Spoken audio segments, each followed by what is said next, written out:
Welcome to the ProLife Team podcast. I'm Jacob Barr, and in this episode, I interviewed Marc Newman, president of Speakers for Life. This interview was designed to create footage and content for a museum exhibit for the Abortion Museum. In this interview, Marc was mic'd and I was not mic'd because we were focusing on capturing footage and clips of Marc. And so you may have a hard time hearing my voice because it's very low, or you will have a hard time hearing my voice asking the questions, but then Marc's voice comes in perfectly clear. And so all that to say, that's just why my voice is low. And I hope that you enjoy this really good raw footage.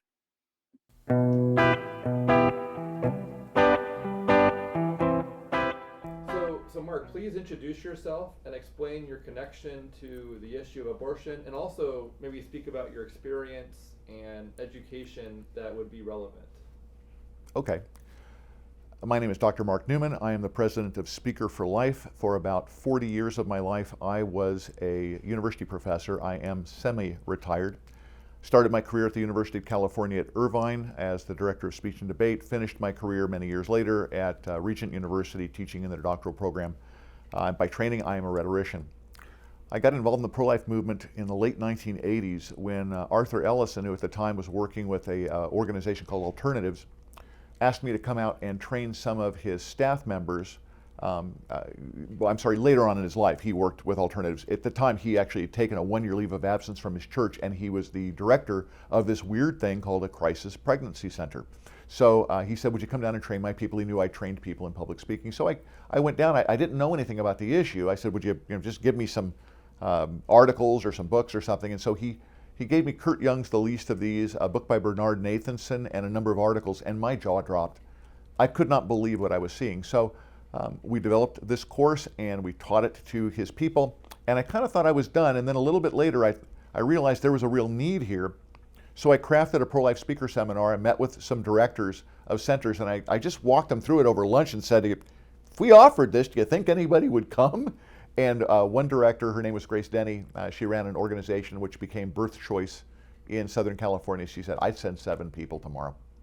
And so that's how things kind of got started. And over time, I started off just by crafting arguments because, I spent my time I'm trained as a rhetorician, so I study argument. And so we would craft arguments, and I would look at the kinds of argumentation coming out of the other side, the kind of argumentation coming out of the pro-life side, and we'd start, creating briefs and helping people to argue more effectively. And so I would teach this.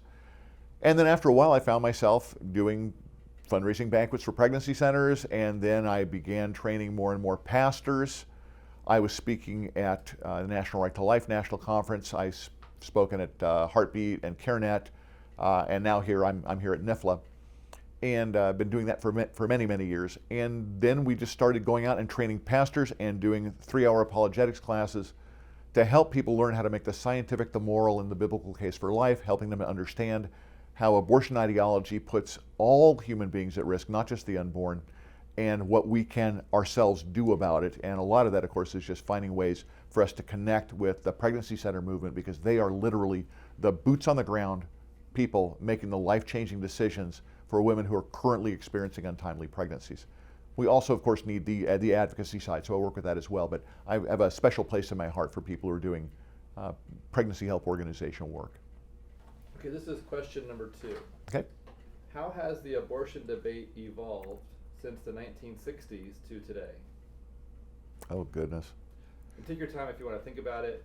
Really, we're trying to say, we also could just phrase it since Roe versus Wade. I'll tell you what. I'm going to twist it a little bit. That's fine. You ready? Okay.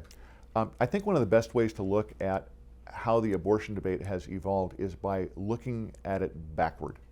So what I'd like to do, if we've got the time, is I want to talk with you a little bit about kind of where we are now, and then how did we get there.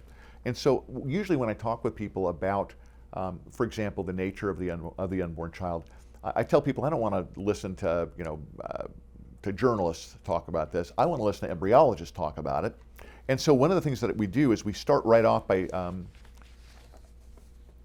by looking at embryology textbooks. So for example, Moore, Persaud, and Torsia, in the latest edition of their longstanding textbook, The Developing Human Clinically Oriented Embryology, right? This is obviously, it's an embryology textbook used at medical schools, and it's longstanding. It's been through many editions, and in every edition, this sentence goes virtually unchanged. Human development begins at fertilization when a sperm fuses with an oocyte to form a single cell, the zygote. This highly specialized, totipotent cell, capable of giving rise to any cell type, marks the beginning of each of us as a unique individual.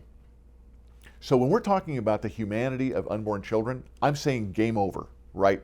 This is not my opinion, this is not my perspective, this is a medical fact, and I could easily cite probably a dozen other similar textbooks, all of which would say the same thing.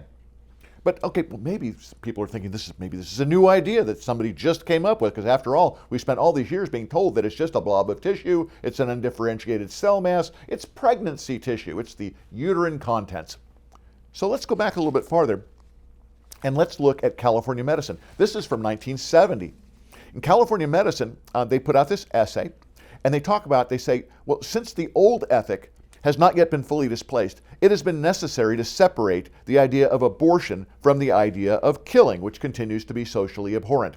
The result has been a curious avoidance of the scientific fact, which everyone really knows, that human life begins at conception and is continuous, whether intra or extrauterine, until death.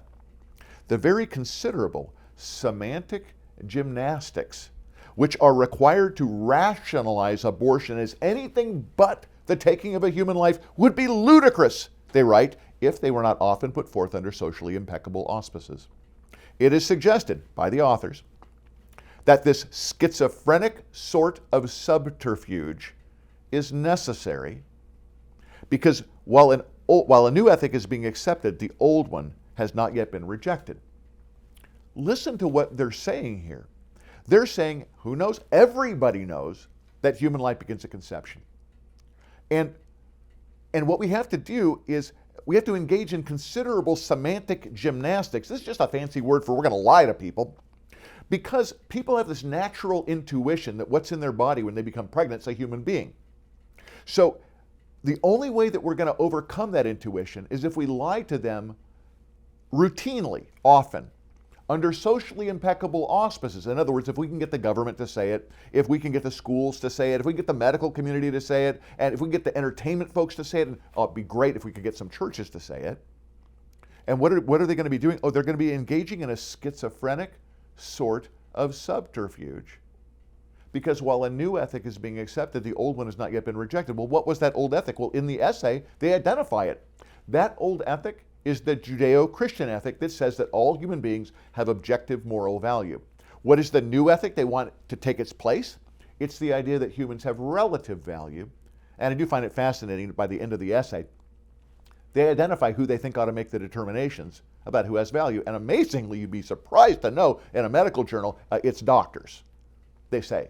And they make the argument that in order to become at the forefront later of death selection and death control, they have to first be at the forefront of birth selection and birth control. Now, this was written in 1970, and look at where we are now. We can go back a little bit farther. So let's go to 1951. This is a booklet called The Gift of Life. It is a flip chart. If you look carefully, you'll notice it looks like people going to or coming from church. So, of course, this is a sex education manual. On page 21, it says, if one of the male sperm meets and unites with an egg cell, a new life begins. Sounds remarkably, doesn't it? Like what Moore, Persaud, and Torsia said. Everybody believed it, including this pamphlet which was distributed by the Planned Parenthood Federation of America. It's not a photocopy. This is an original document. So when Planned Parenthood says we don't know when human life begins, they must have amnesia, because they used to teach it all the time. And they not only taught when human life began, they also taught about what abortion was and what abortion was not. So here's a photocopy of a brochure called Plan Your Children for Health and Happiness. A lot of pro-lifers are familiar with this document. It's been going around for a long time. They asked, it's about birth control. They asked the question, birth control, is it an abortion? This is how they answer it. Definitely not. An abortion kills the life of a baby after it has begun. It is dangerous to your life and health. It may make you sterile so that when you want a child, you cannot have it. Now, I got to tell you, I've used these documents like in a debate or in a discussion. I've had people, for starters, argue that this was photoshopped, which is why it was so exciting to me to be able to locate and purchase an original. Now, the only difference between this one and the one I just read from is this one does have an extra sentence. It says an abortion requires an operation, but the rest of that language is identical in these. You'll also notice that these two brochures have different covers, which means this was a long-standing document that went through multiple editions. I also know that it came out prior to 1963 because while this pamphlet was distributed by the Planned Parenthood Federation of America, and it has an address, it has no zip code. Zip codes were introduced in 1963, so I know this is older than that. So when we look at the case for human life, which I think was brilliantly laid out by Scott Klusendorf, he just calls it the syllogism, right? If you can't remember what a syllogism is, all men are mortal, Socrates is a man, therefore Socrates is mortal, right? That's a syllogism. The pro-life syllogism runs this way. It is wrong to intentionally kill an innocent human being. Now, almost everybody, by the way, will stipulate that, right? You just shouldn't go out killing human beings. And by the way, if people won't, move away slowly. So if it's wrong to intentionally kill innocent human beings and abortion intentionally kills an innocent human being, then therefore abortion is wrong. Now, that second premise is where people give you a lot of pushback. But you might notice we've proven that second premise. And did I cite from the National Right to Life? Did I cite from NIFLA or CareNet or HARP? No. I cited from a well-regarded, long-standing embryological textbook. I cited from a pro-abortion article in California Medicine. I cited from two separate Planned Parenthood documents, original documents, all of which conclude human life begins at conception, is continuous, whether inside or outside the womb, until death, and that abortion intentionally puts that human being to death. So if we want to talk about how things morphed over time, Planned Parenthood used to argue that abortion kills the life of a baby. Planned Parenthood no longer argues that. My question for Planned Parenthood is, what technological advancement occurred since 1951 that caused you to abandon this position? And the answer is deafening silence, because there is nothing other than political power and money. So everybody knows this, and now we deny that they ever said this. They now refer to the contents of a woman's uterus or the pregnancy, or my favorite one, of course, is pregnancy tissue, because pregnancy, by the way, is not a thing. It doesn't have tissues. It's a condition. So there's no such thing as pregnancy tissue. But they use this as ways to dehumanize the nature of unborn children, to make it morally acceptable to put those children to death. And so this is kind of where we're at. It also used to be that they would describe themselves as pro-choice. Well, Planned Parenthood says that if you call yourself pro-choice now, well, that we don't use that language anymore because it might seem to kind of indicate that maybe there's something wrong with abortion, and it kind of makes you an abortion stigmatizer. And so on their Action webpage, they write, "Be proud to be pro-abortion." And now we have people no longer saying, like Bill Clinton did in 1993, that abortion should be safe and legal but rare. Now, instead, if you go to rallies, you'll see people holding up signs that say abortion on demand and without apology. So this is the sign of an emboldened movement who knows, medically speaking, that they're killing children and just don't care. I have an essay in here from Salon Magazine where the writer talks about the fact that she must admit that the unborn are indeed a human life, and then she ends it by saying a life that should be sacrificed. And so this is the kind of world that we're inhabiting right now, where people are very boldly saying, I know this is a human child, but I have goals, I have aspirations, or I have a life that I want to maintain. And so I'm going to be willing to sacrifice the life of my child in order to get that. And by the way, that's the rationale people have been using for millennia. We've just become very shy about calling abortion what it is, which is intentional child killing. And so this is kind of where we are, and this is the battle that we're in. Wow, that was amazing. You call this the kill shot. That was so good. Right for the jugular. That was awesome. Thank you. We don't play. That's good. That's really good. Okay, so the next question I'd like to ask you is number 4 on this list. How significant is the Dobbs decision? Or how would you just speak about the significance of the Dobbs decision? The Dobbs decision was incredible. Almost nobody believed it was going to happen. I always knew it was going to happen because when Ruth Bader Ginsburg says this is a badly decided, I mean, she liked the outcome, but she recognized that the logic deciding it was bad. So I knew it was just a matter of time before it would be overturned. When it got overturned, interesting things happened. For starters, it gave states the ability to prohibit abortion inside of their state borders, and that, of course, was a phenomenal thing. A number of states took advantage of it. You had Texas, who kind of led out in a lot of ways with their heartbeat bill. Alabama, abortion is virtually impossible to have a legal abortion in Alabama. Tennessee is an abortion-free state, and many other states are working hard to. I hate the word restrict abortion, because I'm not interested in abortion restrictions. I'm interested in life-affirming legislation. So more and more states are passing these life-affirming legislation, and of course, the people who are abortion advocates are going nuts. So on the one hand, it gave us permission to go ahead and pass whatever kind of life protection laws we wanted to. Conversely, it gave death states the ability to pass whatever legislation they wanted. And so, for example, over in California, abortion is legal through all 9 months of pregnancy for any reason whatsoever at taxpayer expense if the woman involved is a minor without parental knowledge or consent, right? That is the truth of the matter in California. Governor Gavin Newsom put together a group of people called the Future of Abortion Council, and they put out an initial report and then an addendum report that has literally dozens and dozens of legislative objectives. Over 25 of those objectives have already been turned into law. California fully intends to be an abortion destination state. They call themselves an abortion refuge, which helps me to understand they have no idea what the word refuge means. But that's what they're arguing for. They've got laws that allow their physicians to engage in telehealth, reaching across state lines to provide abortion pills for women in pro-life states where those pills are illegal, and then they've passed laws shielding their physicians from any civil or tort, any kind of lawsuit against them. So they are really doubling and tripling down and are probably the most notorious death state in the United States. And given the fact that we have New York and Illinois, that's saying something. Governor Newsom started a reproductive freedom council, which I find interesting nomenclature. You can't call these guys. Number one, you don't need freedom to reproduce. I mean, everybody reproduces. Nobody's got to tell them they've got the freedom to do it. We've been doing it for millennia. But what they really mean by reproductive freedom council is that they don't want anybody to reproduce, which when you think about it, it's the exact opposite of what they claim to be. 21 governors are signatories now on that, in that group. So we now have very clear opposition, and it's intriguing. A number of people have begun voting with their feet.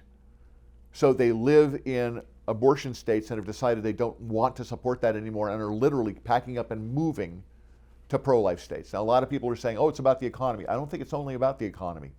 So I think what you're going to see is the line of demarcation between life states and death states is only going to become increasingly more clear, but only if we recognize that the battle is not over. So when I speak in places like Texas or Alabama or Tennessee, or even now in Florida, where Governor DeSantis signed a 6-week heartbeat bill, but it's now enjoined in the courts, when we look at that, we cannot believe that we're okay now because our kids in our state is safe. So a state-by-state solution post-Dobbs is not going to work because our opponents don't think about this state by state. They literally will not give an inch until there is a national right to an abortion. So my response then is what we need to do is strategically respond. And that means we got to not think about abortion currently as a state-by-state issue. We have to think about abortion as a regional issue. So, for example, right now everybody's afraid, right, of Illinois because it's a hardcore pro-abortion state. And my response is we have them surrounded. There are pro-life states literally all around Illinois. So I'll tell you what, why don't we lock down our states really well, the pro-life states. Let's make sure that our people have everything that they need. California has an abortion.ca.gov website which means that California's official position is to drive people toward abortion. Oklahoma has a pro-life website that has been sponsored by their government. So you see, right, the dividing line becomes clearer. So what we need to do is lock down our states and then begin evangelizing death states. We need to be funding more and more messaging in those states, billboards, sending out speakers, doing more and more media campaigns, and then we need to help those people to establish more and more and more pregnancy care centers throughout their state. I am a firm believer that as the ratio between pregnancy care centers and abortion clinics become inversed, right? We have more pregnancy centers than we have abortion clinics, more and more life stories are going to come out. And I think this is how we can start building this community. But I'll tell you, it's got to start in the church. If you're a pastor watching these interviews, what I want to tell you is I get it. I know every 501c3 on the planet wants to get into your pulpit. Mm-hmm. And so in your mind, it's like, oh, this is just somebody else who wants to do it. And a lot's expected of you as a pastor, right? You're supposed to knock it out of the park every Sunday, or you're supposed to be a spellbinding public speaker. You have to be a deep moral philosopher, a brilliant biblical exegete. You've got to be an incredible counselor. And then on top of that, you've got to be a geologist, a biologist, and an astrophysicist. And then after all of that, you've got to be able to look over the span of popular culture and parse all of the ideologies so that you can help reveal, dangerous worldviews to your. I mean, I get it. But abortion's not like all those other things. Abortion is not primarily an action. Abortion is not primarily an issue, it's primarily an action. When people engage in the action of abortion, it produces casualties. Abortion is most like, of anything else in the Old Testament, modern day abortion is most like Molech worship. And so if we have true idolatry invading our churches, we have to stand up and inoculate our people against abortion ideology. And it's not hard to do. It's not a difficult task to master. But we do have to have the courage to stand up and say what is true. And what that means, of course, we have a lot of hurting people. We have millions and millions of women who have experienced abortion in their life, and they're hurting, and a lot of them are private about it, won't open up. They carry this burden. They never find the healing, the forgiveness, and the restoration that comes through the blood of Jesus Christ. And that happens if we keep our mouths shut. But if we'll open our mouths and we'll speak to these people, we'll speak about this issue, people will come, they will repent, they will be renewed and restored. And if we do that, I honestly believe it's got to start in the church. Once it starts in the church and we continue to build a life-affirming culture, then we will be able to export that culture out into the world, because the world will see what kind of life happens here and all of the death that happens there. And so as we continue to fight this battle, as the battle moves from surgical abortion to abortion pills, and then of course it used to be abortion pills, right? Mifepristone and misoprostol. Now they're saying, well, you got abortion pill reversal. We're just going to use the misoprostol, and so we're just going to have induction abortions. We have sewer systems in this country filled with over 1 million dead bodies of children created in the image of God. We have to step up and speak, because if we won't do it, no one else will do it. The federal government won't do it, our educational system won't do it, the medical community won't do it, TikTok's not going to do it, the mass media is not going to do it. It has to happen in the church first. When it happens in the church and we build a life-affirming culture in the church, then we will have the moral high ground to export it out into the world. Wow, that was really good. Kill shot number 2. Come on. Sorry, Wow. I have, when I get tired like this, I get verbal incontinence, so stop me Perfect. anytime you want. No, Yeah. great. If we don't get to cover all the questions, that's fine. Well, I think you covered, we got 2 of them covered there. Yeah. So what are some of the largest lessons you've learned over the course of your experience in pro-life work? Wow.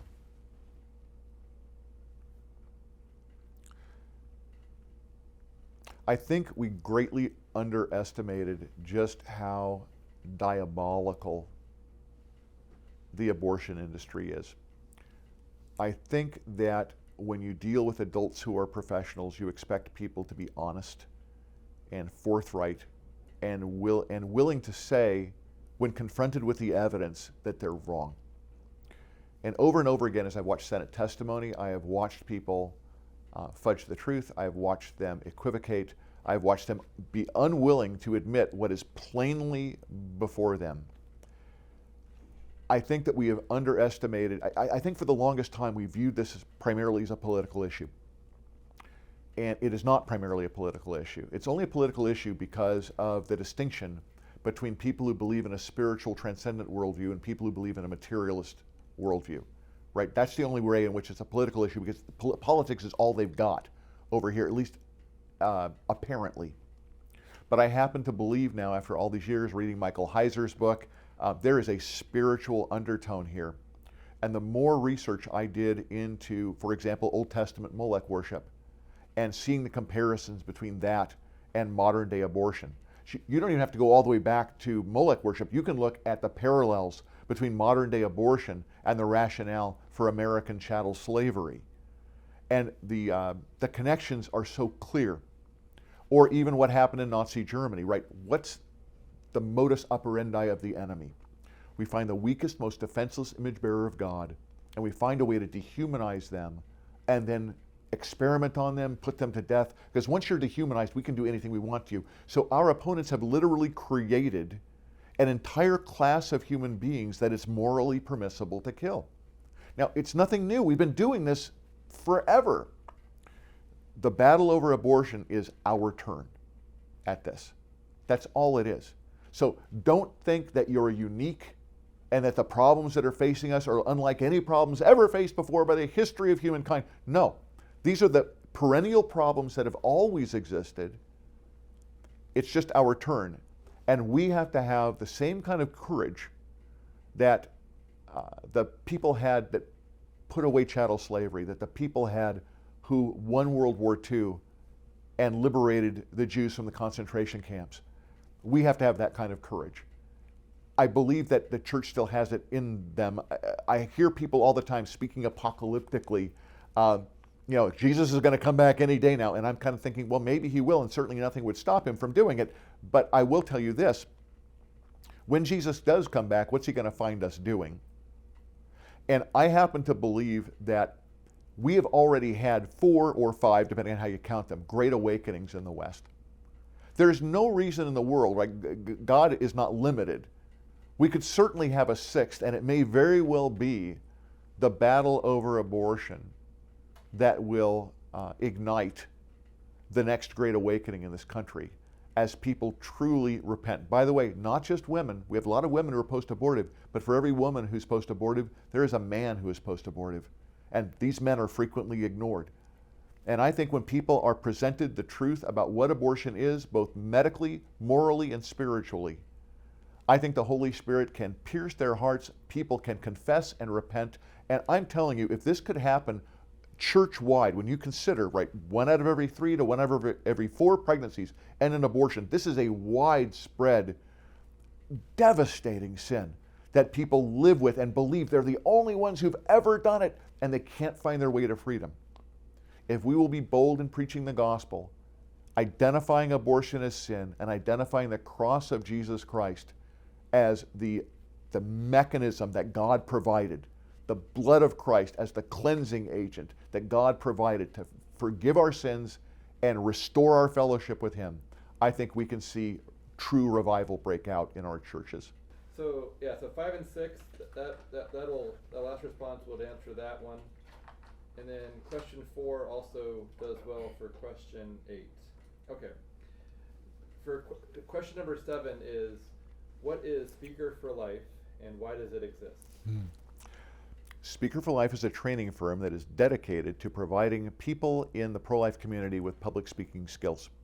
I recognize that right now there's a massive move, and it's a necessary move, toward online and digital. But we also recognize that there are tech giants out there throttling back messages on things like social media platforms. So we recognize that we need to help people be able to go, and I hate to use the phrase, but we'll just call it what it is, an analog approach where we actually, I know, what a shocker, meet with people face to face and talk with them.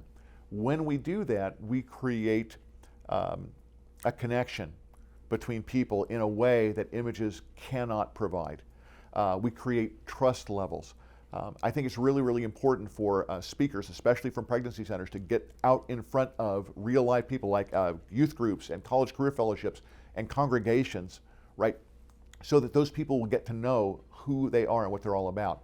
I did a survey of about 1,000 university students, and every one of the universities where I constructed this survey, they had a pregnancy help organization nearby.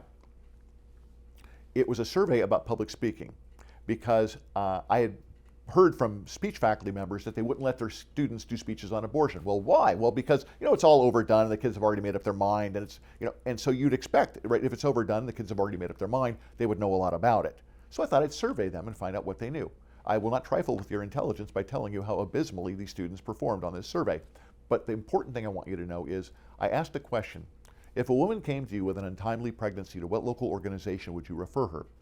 At the state universities where I did this survey, I may get the numbers wrong, so I don't have it right in front of me, but I believe it was about 57% of students really got the name out of their head, wrote Planned Parenthood.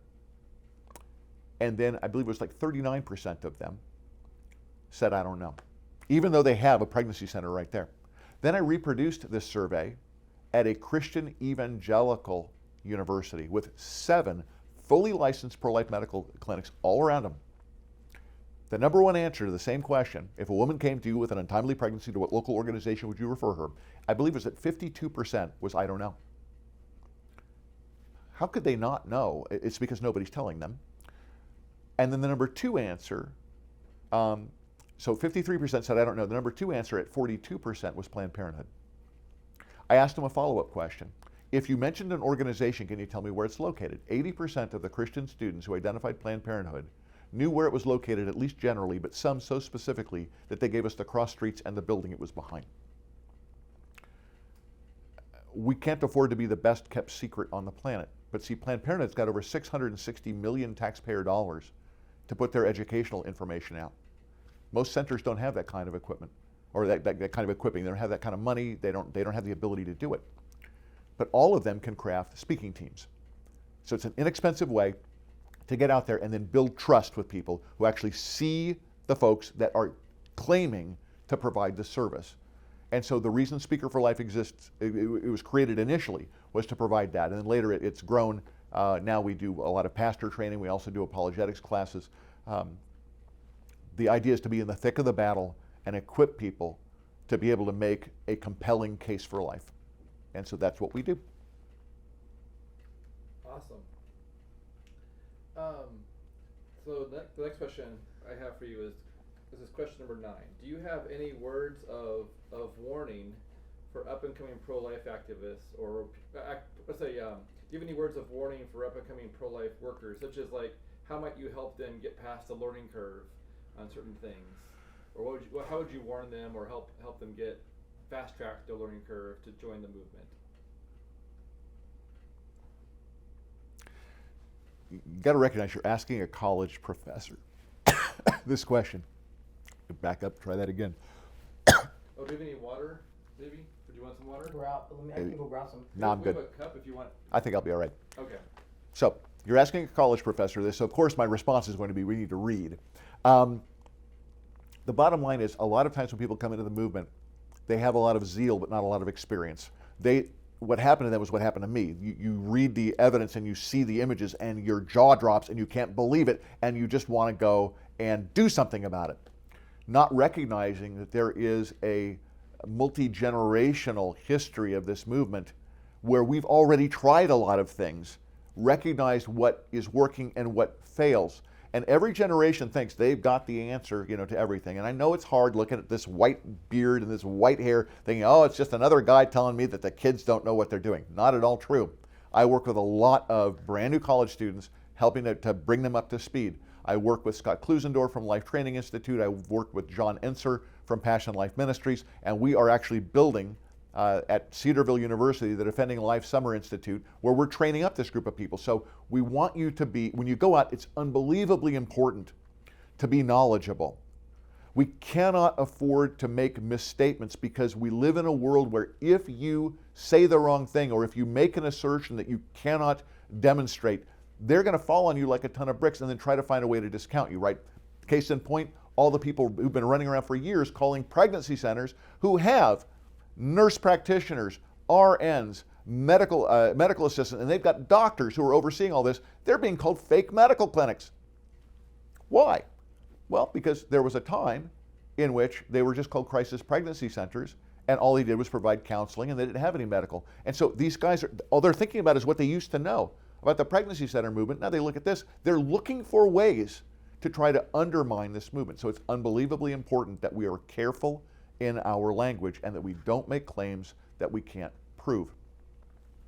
Strategically, I've been very encouraged by what I've been watching young people do as they're growing up in this movement. So, for example, iRapture, some folks are out there doing all kinds of commercial work and helping centers to create branding and messaging. They're doing things that people in my generation aren't good at. And these are things that are needed because the people who are growing up now, Gen Z people, they're all digital natives. I am not. I'm a digital Neanderthal. I had to learn how to do all this stuff. But young people, they've grown up in it, and it's the water they swim in. We need people to come in with these technical skills. And so just because you are not an arguer or a debater or a public speaker or you're never going to be a politician, it doesn't mean that you don't have skill sets that people in this movement desperately need. And by the way, it doesn't even necessarily have to be tech skills. Every pregnancy center I know of needs people who know how to clean, needs people to be receptionists or church liaisons. They need people who can do gardening to make sure that the exterior of their building inspires confidence in women before they walk through the doors. There is a role for everyone in this movement. So don't ever think that because I represent Speaker for Life, I'm the guy who I've only got a hammer so everything looks like a nail. No, I recognize after being in this movement for nearly 40 years, there is a place for everybody at this table. I do think it's unbelievably important that we learn to work together. There are factions within the pro-life movement. We'll get into that if you'd like. But what I have been doing for as long as I've been involved in this is I've always told people there's a place for everybody. So if there's a birthright out there and it is still staffed entirely by volunteers and they don't talk about politics at all and they just try to lead that girl to make a life-affirming decision, there's a place for them in this movement. There's a place for people in this movement that are highly political. There's a place for people in this movement that want to see us go full medical and in fact replace Planned Parenthood in everything except abortions. There's a place for people at this table, and we can all sit down and talk together about what is the best way forward.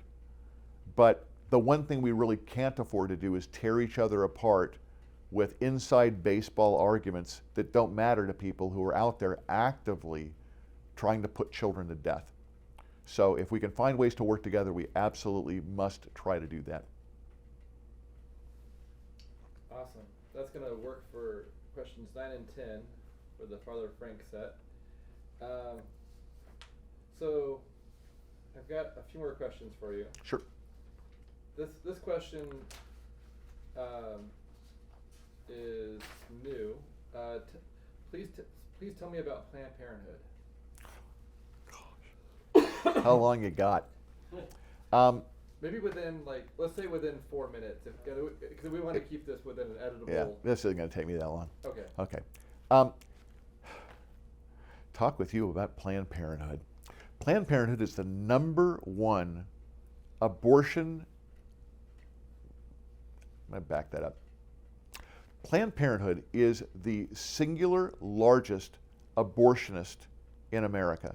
As a singular organization, they put more children to death than any other abortion organization.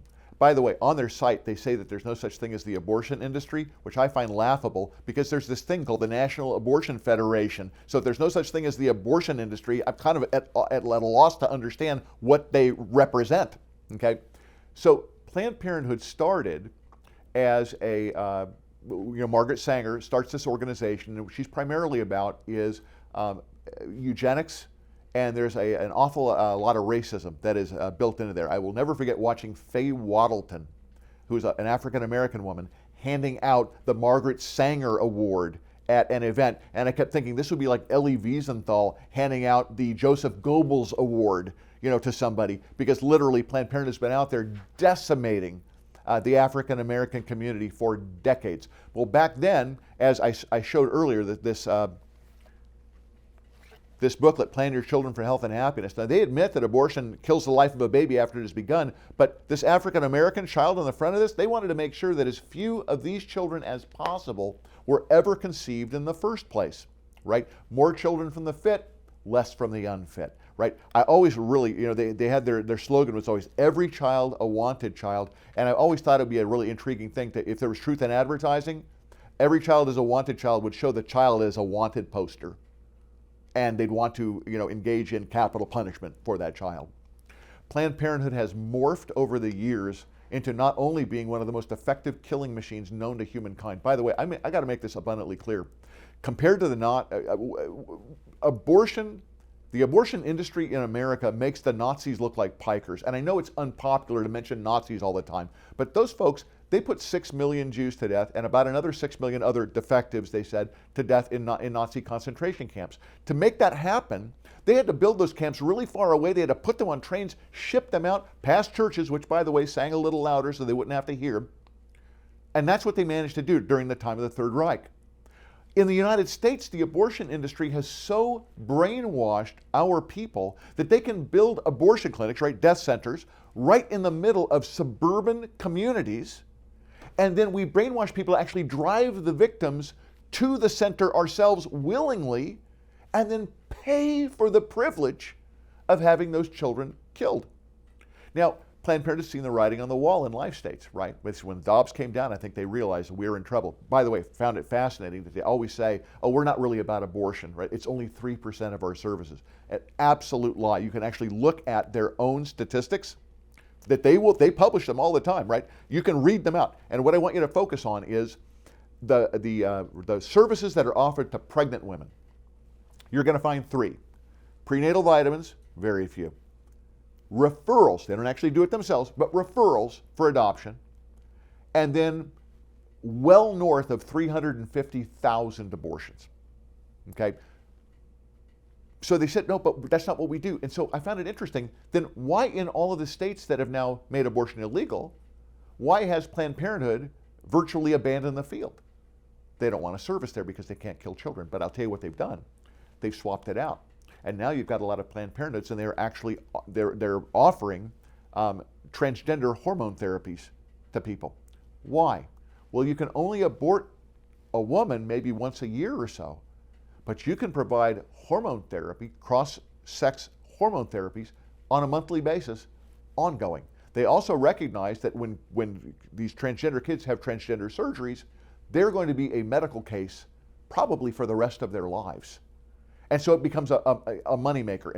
And if you don't think that that's true, go Google Vanderbilt transgender surgeries and see if you can find the video of the woman who was on videotape at Vanderbilt talking about the money-making potential of transgender surgeries. So see, the bottom line here is it's not about a morality. It's about an ideology. And the ideology is founded in money and political power, and then undergirding that, whether they're willing to admit it or not, is a spiritual ideology that is designed to transgress the image of God in this world, to identify it and then attack it because it's weak and defenseless. And so that is what we are up against. Planned Parenthood is organized, it is powerful. It gets, for the life of me, I cannot understand why they're continuing to get $650 million and up a year from the federal government to do something that the Supreme Court has said is not a constitutional right. So I really believe the backlash is going to come, and eventually we'll find a way to defund this organization. But I would say if I had to pick out a group of people that are and by the way, they're going to say, right, oh, see, this is the kind of thing that incites violence against people who are clinic workers. Not at all. I want you to pray for people who work at Planned Parenthood. There are organizations designed to help people escape the working at Planned Parenthood. I want you to pray for the people at Planned Parenthood, and then every possible chance you get, we want to defund Planned Parenthood, and then I want to see pregnancy centers surround Planned Parenthood. I would love to see them share parking lots, as many of them do, with Planned Parenthood. And then people say, do you want to compete with Planned Parenthood? No. I want to defeat Planned Parenthood. Because that's the only way we're going to build a life-affirming culture is when we get rid of people, we get rid of organizations, right, that want to do this. And I want to make it clear, I make a distinction between what I would call abortion rights supporters and abortion rights advocates. There are a lot of people, they've just bought into this, they haven't even critically thought about it, it's just what the cool kids all think. And so they've just kind of fallen into what C.S. Lewis calls taking one side in a controversy that they've never even considered a controversy at all. But on the other side, right, we have people who are just abjectly, and there's no other word for it, they're just abjectly evil about this, right? People like Zoe Thill out there showing people how to do papaya abortions and then telling women when they're excited about sucking the seeds out of their papaya and thinking they've done something spectacular, literally sidles up to them and says, oh, it's so much more satisfying when it's a real abortion. Those kinds of people, they are not going to be converted. Right? We're not going to persuade those people. Those kind of people must be politically and economically defeated. And so that's the job that's ahead of the pro-life movement, is to not only build our own life-affirming community, but in doing so, expose what's true about what's happening inside the doors of Planned Parenthood. Because I honestly believe once people really do know it, their support will dry up, because it's just diabolical what's happening over there. Wow.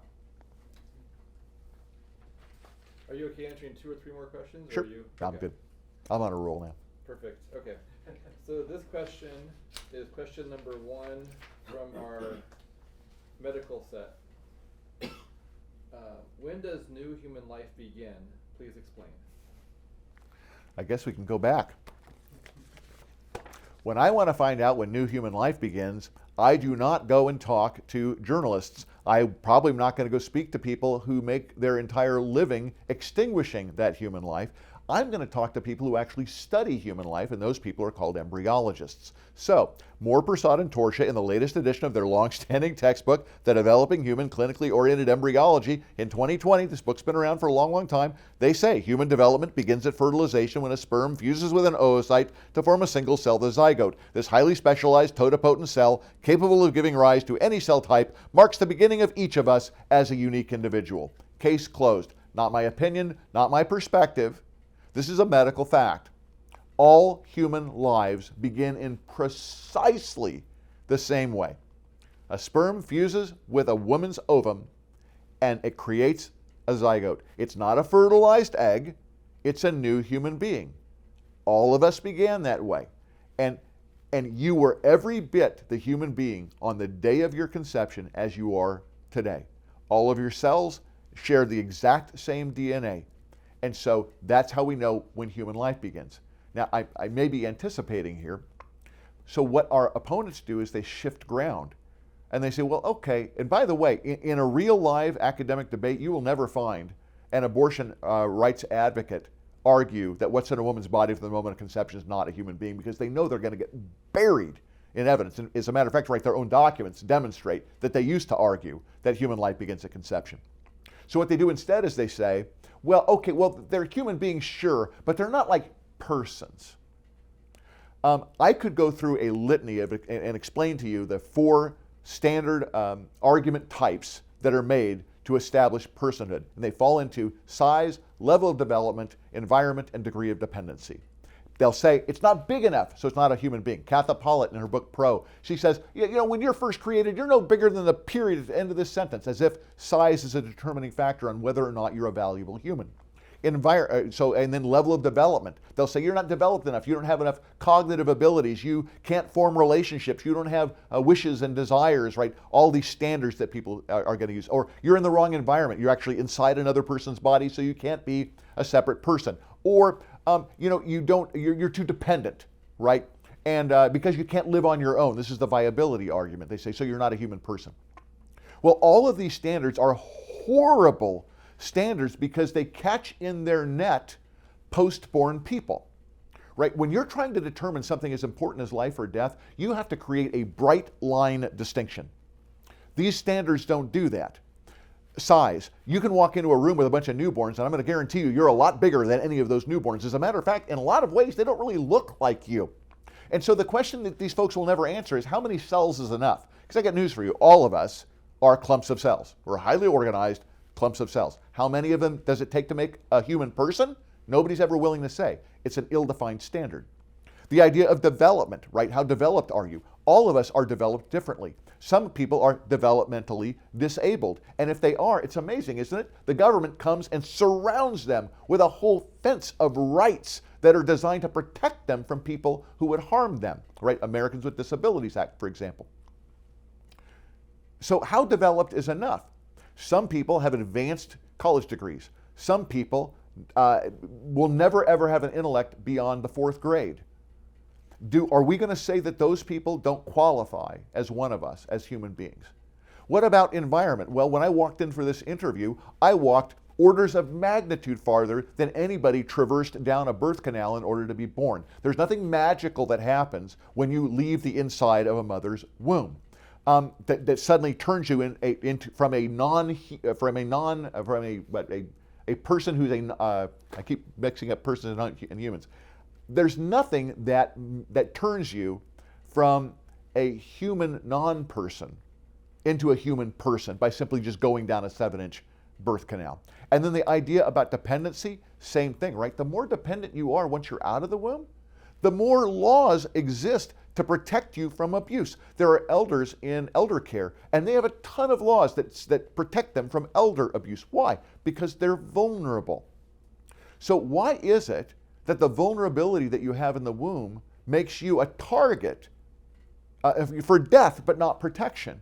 It doesn't make any sense. My mother-in-law lived with us for the last 2 years of her life. She had Alzheimer's, and she was bedridden for the entire last 2 years. She had to live in our house because she couldn't get a house for herself. She needed help toileting. She couldn't toilet herself. We had to give her water. We had to give her food. We had to move her to keep her safe, right? So intriguingly, and we did that all the way up until the day that she died. And there was no point in time at any point that she stopped being Ginny Soseby, my mother-in-law. We went in, we talked to her, we sang hymns over her, and she was a human being and a person until the day that she died. Isn't it intriguing that the very thing we provided her is the very thing that a pregnant woman provides her child, right? Nutrition, hydration, waste removal services, and a safe place to live. So if what we're talking about is dependency, that's a terrible standard because we have tons of postborn people who are dependent. And if you wonder, am I making a big deal of nothing? Take a look at what's happening over in Canada right now with the medical assistance in dying, their program up there, MAID.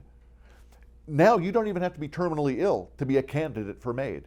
And in the coming year, they're going to open it up to minors. They're going to open it up to people whose only malady is that they're depressed, right? You want to know why? It's a lot more expensive to treat those people than it is to give them a medication that will put them to death, a poison pill that will put them to death. And so this is where we're going. There are countries in Europe that brag about the fact they don't have any Down syndrome children anymore. It's not true. They're still gestating Down syndrome children. They just do a test on them, find out they have Downs, and then eradicate all of them. So this is where we're going. And I have to emphasize, Christopher Kaiser, in his book, The Ethics of Abortion, says that every single time throughout all of human history, whenever we create a dividing line between human persons and human non-persons, 100% of the time, it has been determined that a moral catastrophe has taken place. We cannot create classes of human beings that we find it morally permissible to kill, because the problem with it is, since there's no bright line distinction, you will find that the line keeps moving. And it's very possible that before too long, you will find yourself as part of one of these disfavored classes, and then people will come for you. So we have to create a bright line. Where's the bright line? Conception. Before conception, it's the man's sperm cell, it's the woman's egg cell. It's only when conception occurs that a new human being comes into existence. And that's the bright line we're looking for. And if we will establish that bright line and protect that bright line, are we going to be able to do it perfectly all of the time? Is it going to cause some difficulties? Is it going to cause some policy issues? Sure. But let's start at the bright line, and then we can start working out any discrepancies that might occur later on. Public policy, we're smart people. We can come up with answers to things. But let's not let's not decide that it's okay to kill unborn children in order to achieve social goals. All right, so this is question 1 out of the legal set.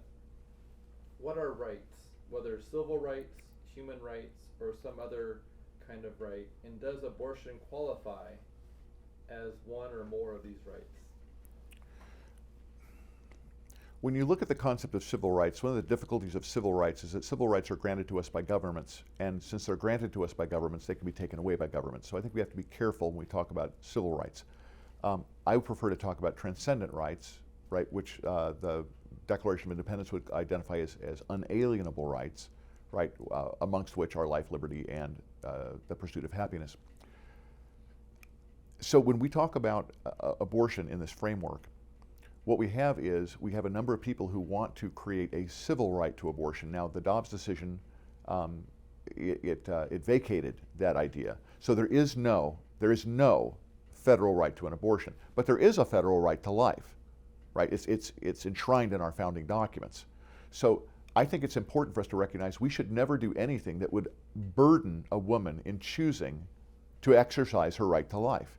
And I think a lot of times right now in our culture, we're doing a lot of things to burden them. We've got people in politics who are trying to attack pregnancy centers, right, who exist solely to support a woman in exercising her constitutional right to, have a life-affirming decision for her child. And I think we need to be a little more clear on, we ought to be telling people you shouldn't do that. That should not be allowed. But when we talk about the right to an abortion, the only way that exists right now is as a civil right, and it's existing only on the state level, as certain states have embodied the tenets of Roe versus Wade and Doe versus Bolton into their state constitutions, and in some cases actually gone farther than Doe or Bolton would have allowed. This is going to cause some certain amount of difficulties because it's much harder, obviously, to enact or to overturn or what's the word I'm looking for? This is where time's coming in. It's very difficult when once a constitutional right has been established at the state level. It's very, very difficult to overturn that. And some states have tried to make it even more difficult to amend a constitution. That didn't work so well in Ohio recently. But it's important to understand that all of the things that we talk about that are abortion rights on the state's level, they are civil rights. They are not transcendent moral rights, they are civil rights. And as a result, we do have the capacity and the ability to make persuasive arguments using the same mechanism that was utilized by the people who passed those constitutional amendments and have those constitutional amendments amended so that they're removed from the Constitution and replaced with life-affirming language. I honestly believe that there are a couple of ways that we can do this. One of the ways is by continuing to grow a pro-life consensus throughout this country. People forget, it doesn't matter if California, Illinois, and New York are hyper pro-abortion states. If there are 38 states, right, that are willing to ratify a constitutional amendment that it would be a human life amendment, then that becomes a national law and it becomes incumbent on everybody within the nation to abide by that law. So there are ways that we can use these civil rights, but it's important to remember that our opponents, they're only grounded in civil rights, whereas pro-lifers are grounded in unalienable rights, transcendent rights that are above and beyond civil rights. I'm not a civil rights attorney, so I don't know as much about that kind of stuff. So I've got 3 more questions to ask you, but I want to let you pick because I'm not sure which one you might. I know you're getting tired. I want to be respectful. So we've got does legal equal moral? In other words, does legality entirely define morality? Yeah. Which begs the question: where does morality? Where do morals come from? Yeah. What's the genesis of morality? That's one option. Another option is basically explain all of ethics in a couple of minutes. Sure. Another question would be, there's a debate in the anti-abortion or pro-life camp between abolitionism and incrementalism. Yeah. Would you explain these two positions and what difference it makes? Have you had many people take that one?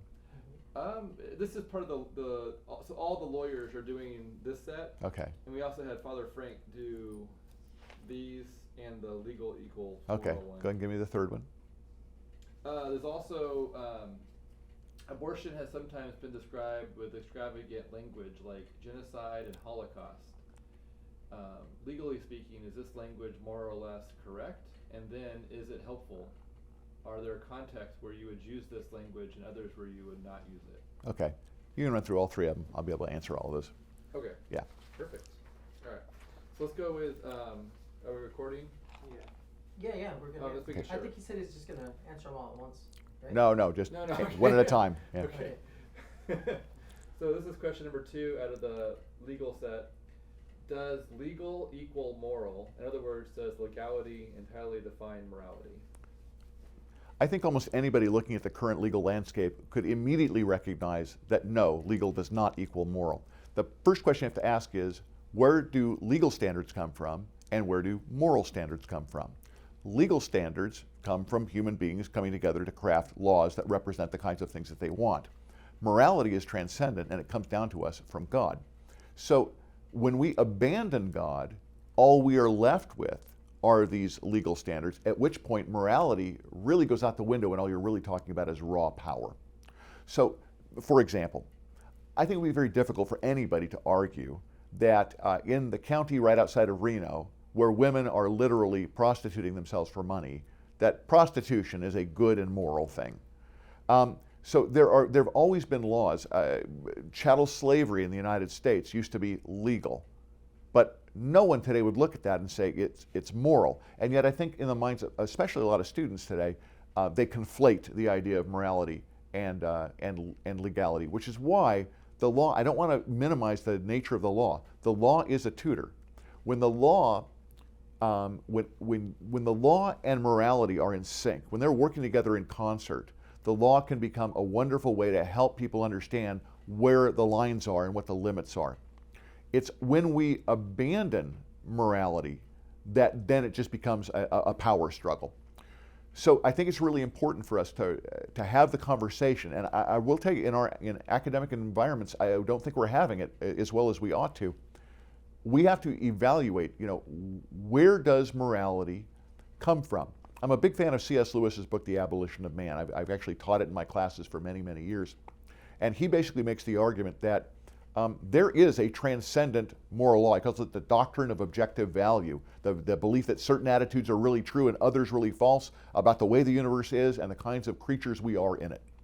He says when we abandon that way of thinking, and he says that way of thinking enables him to understand. He says, I myself do not enjoy the society of small children, but because I speak from within this moral framework, he says, I have to recognize that that's a defect in myself, like a man might have to recognize that he's tone deaf or colorblind. The alternative to that is what he calls the conditioners.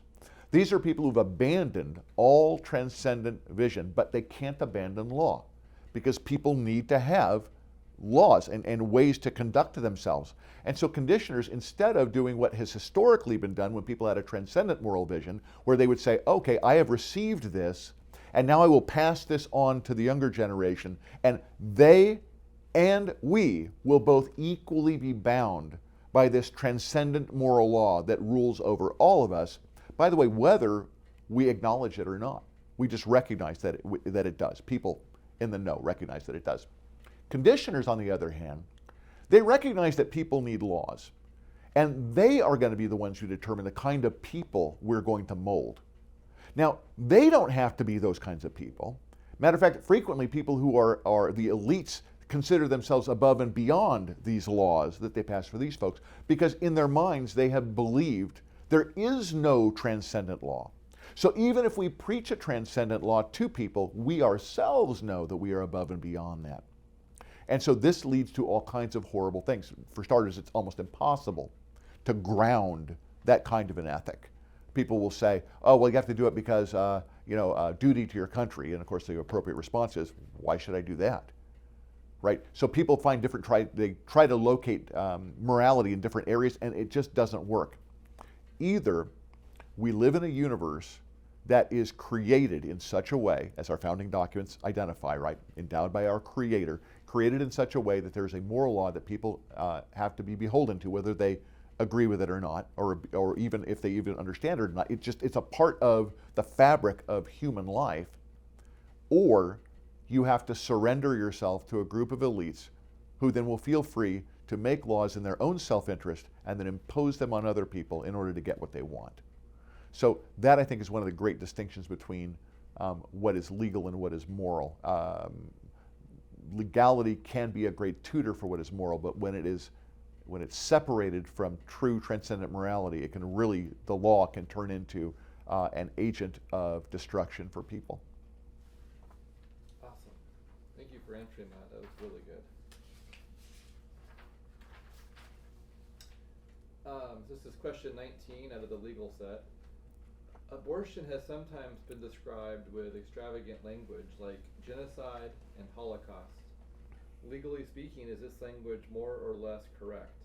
And then, is it helpful? Are there contexts where you would use this language and others where you would not use it? Okay, so the question then is what people might call extreme language, is there a time and a place for it? Is that essentially it? When I speak to people in the church, I will just be straight up with them, and I will do the same thing in any academic environment. I would say, the abortion industry makes Nazis look like pikers, right? They only managed to kill a few people. We've killed millions of people, and by the way, it's not limited to the United States. This is a worldwide Holocaust, and we're better at it than they were because we've convinced people to do it to themselves. So no, I don't think using terms like genocide or Holocaust or by using those as comparative terms are out of play at all. I honestly think we ought to be talking about that, and even more so. That being said, if I'm talking to a woman who is going to be a counselor in an abortion clinic setting, this is not the kind of way that I think that we're going to approach this woman. She's not interested in the moral or the legal or the political battle. She's concerned about the child currently growing inside of her womb. When we're talking with people who are in the midst of a crisis situation, we don't use political language. We don't use power-oriented language, and we don't start talking about historical destructions of entire races of humanity. You don't do that. So is there a time and a place for using this kind of language? Well, yeah. In any place where you would use academic language or you use political language, then we ought to talk about things the way they are. It's not a stretch. None of what we're talking about here is wrong. Now, I will tell you, sometimes it might be impolitic because some people have a knee-jerk reaction to a Nazi comparison, which is why sometimes it's interesting to take people a lot farther back and start talking about the comparison not between Nazism, but the comparison between slavery. Because in slavery, we determined that a certain class of human beings were non-persons, and therefore we could do with them what we wanted, which is exactly what we do in abortion clinics. And some slaveholders believed that it was okay to kill their slaves, and we have people now being told that it's okay to kill their children.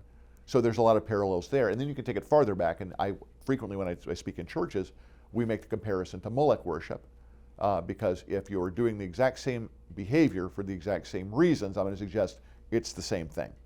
So no, I don't believe that those kinds of comparisons are extreme in any way. As a matter of fact, I would simply say there is nothing in human history that compares to the tremendous Holocaust of abortion. There's never been a human activity ever that has put this many innocent human beings to death, ever. And so that's why this is the moral catastrophe of our age, and it falls to us to respond to it. Wow, thank you for answering that. So there's a debate in the pro-life or anti-abortion camp between abolitionism and incrementalism. Would you explain these two positions and what difference it makes? Okay, so right now there is this massive debate going on in the pro-life community between people who identify themselves as abolitionists and other people who would identify themselves as incrementalists. I think that these two labels create misunderstanding. Everybody I know in the pro-life movement is abolitionist in terms of goal. Everybody wants to see an end to elective abortion in the United States. Everybody does. The difference is the people who call themselves abolitionists, a more proper term for them is immediatist. They have this idea that they can simply declare that we're going to nullify all laws legalizing abortion, and we have all of the power necessary, all the law necessary in our founding documents to make abortion go away today. We got to strike at the root, they say. There's a very good debate that occurred between an abolitionist leader and Greg Cunningham that I would encourage any of you to find on Google and watch. I believe he does a very good job and was also very winsome and nice about it, showing them that historically their position doesn't work. Because here's the bottom line. I don't know a single pro-life advocate that would not completely join forces with immediatists today if they believed that they had a strategy that would actually work. The problem is there's this kind of idea, I'm going to get into trouble here, a Christus Victor kind of idea that because we're Christians, we're simply going to declare the will of God on the earth and this is all just going to go away somehow. If Christians will band together, this will happen. And this, unfortunately, doesn't work for a variety of reasons. Number one, why stop at abortion? Why not declare adultery to be illegal? Why not declare, in other words, pick your sin and just, why shouldn't we be able to simply declare and eradicate all of it instantaneously? Well, nobody's been able to do it. Now, we have had successes in states. In Alabama, abortion is effectively abolished. But it's still incremental because it's still legal in a bunch of other states. And even if you could declare from on high that abortion was going to become illegal throughout the United States, it would still be legal in China.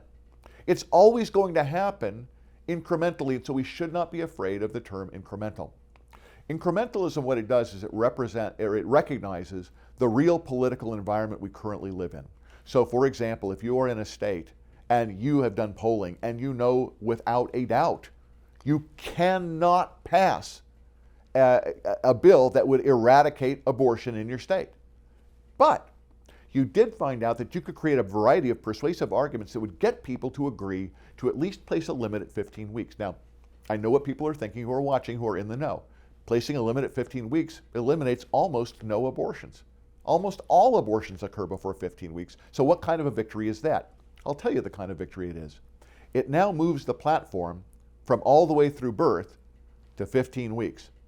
Now when I get up to argue, I'm not going to be satisfied with that, but I'm going to tell people, okay, right now the law in this state says that you can have an abortion up to 15 weeks, and I need my opponent to explain to me what is the distinction between a child that's been gestating for 15 weeks and 1 day and a child that's been gestating for 13 weeks and 5 days. And the fact of the matter is they can't, because there's no clear, bright line distinction between those people. And this, by the way, is why Planned Parenthood will not give an inch on this issue ever, because they realize the minute we recognize any child in the womb as being a human person worthy of legal protection, they're done. And so that's why even if all we can get is a 15-week ban or a 12-week ban, I'm not satisfied with a 6-week ban. We eventually have to help people to understand what's true. And I also think that there are people in the pro-life movement that simply ignore the fact that we have had literally decades of education from medical professionals that people have been brought up to trust, right? ACOG, the American College of Obstetrics and Gynecologists, they are all on board with full-blown abortion. And we're telling people, you have to trust your doctor, follow the science, right? And then our government has subsidized it, and we've been told it by all of the organs of our culture. It's hard to imagine that that could be overturned overnight. It's going to be politically impossible. The other factor that people don't think often about is that once people have had abortions, they become ego involved in the abortion activity. You don't have an abortion and then suddenly go, oh gosh, now we should stop all the abortions. You have an abortion, and even if you feel conviction afterwards, and not everybody does, but even if you feel conviction afterwards, you feel bad about it, what ends up happening is the more people who have abortions, the more normal. It's not normal, by the way, it's just common. the experience becomes, and then the more you want to justify it. People don't generally evaluate things, come up with great arguments, and then make decisions. What they do is they make decisions, usually emotional decisions, and then they craft justifications for it. So we have to understand how human persuasion works, and historically, as somebody who's studied rhetoric for most of my life, persuasion happens incrementally with most people. This idea of an overnight conversion doesn't normally happen. Even the people at your church who experience a conversion and become Christians, generally it's not a lightning bolt out of the blue. There have been seeds been planted. Right? The Bible talks about it, right? Some plant the seeds, some water the seeds, God gives the growth. That sounds remarkably like things happening incrementally to me. I do not want to discourage any of my brothers in this movement. As I've already said, there is a room at the table for everybody. And I'm telling you right now, if I could be convinced that you had a workable strategy that would obtain this goal, I'd be all over it. But to date, no one has shown me how to get from the desire to the real politic event. And until that happens, I will continue to be working to save the lives of all of the children that I could possibly save now.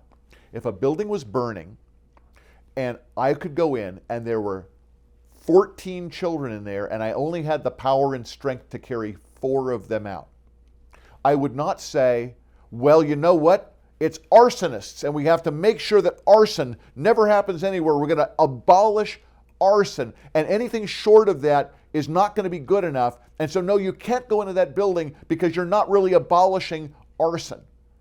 I'm saying, no, I'm going into the building and I'm grabbing these 4 kids. I can't save the other 10 kids, but I can save these 4 kids now. Now, if I can save them now and if I can manage to go back in and save another 4, I'm going to do that too.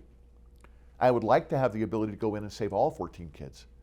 But in the meantime, I'm going to get whatever I can and save as many lives as I possibly can now. Awesome. Well, I really appreciate your time. My pleasure.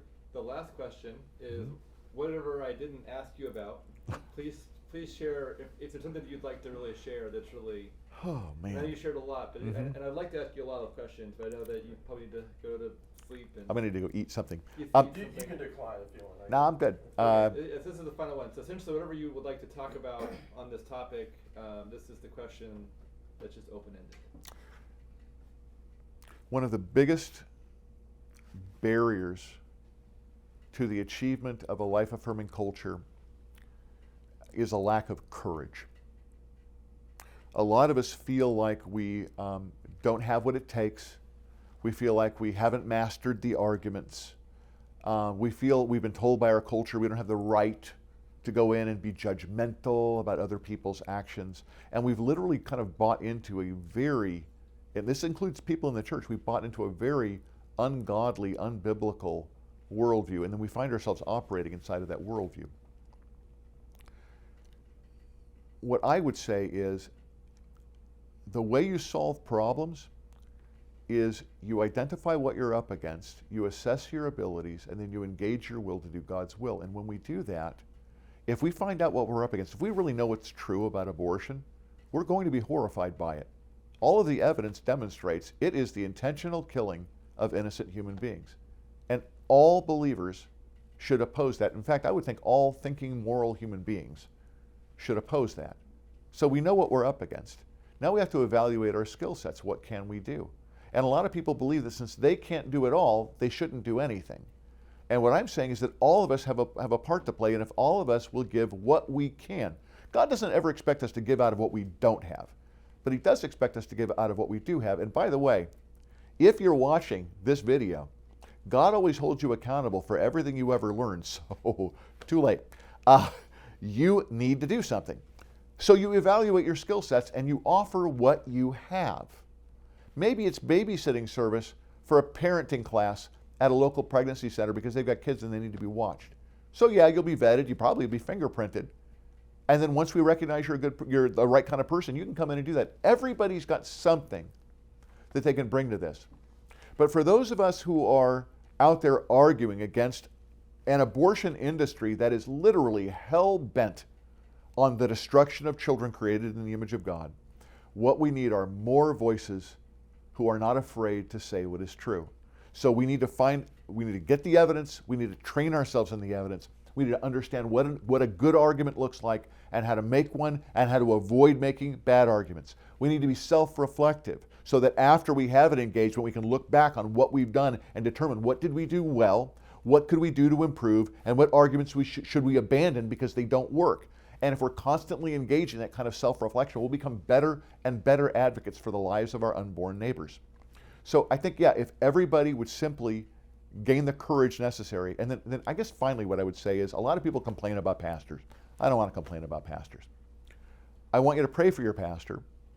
I want you to be willing to, just because your pastor is the professional Christian at church doesn't mean he's got to do everything that's biblical. Instead of walking up and saying, hey pastor, how come you don't fill in the blank?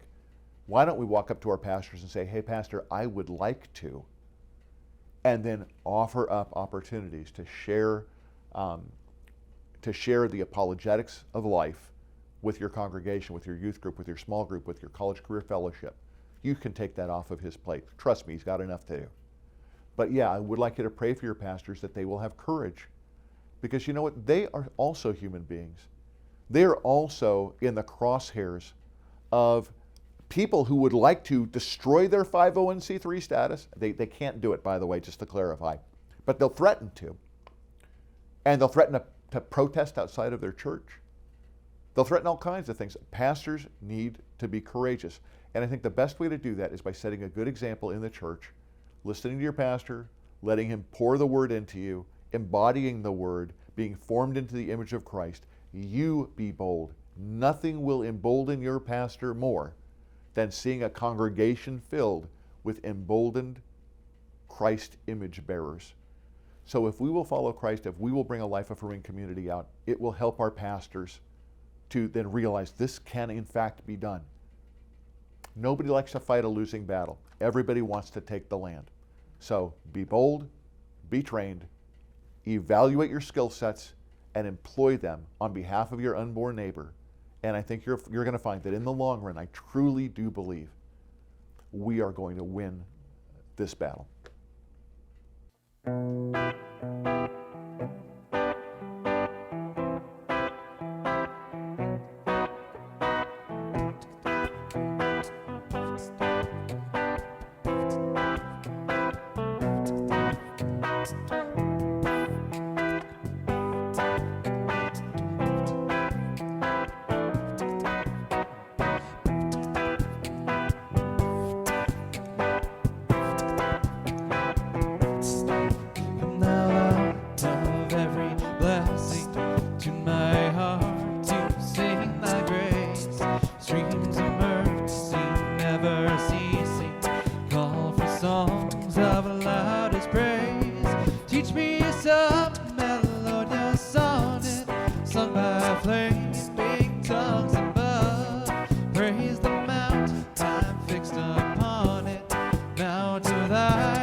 Our sponsors include Heritage House, Patriot Insurance, and iRapture.com. The Pro-Life Team podcast is a ministry of iRapture.com. If you would like to explore making a donation or becoming a sponsor or have a recommendation for who would be a good guest on the podcast, please contact us at hello@prolife.team.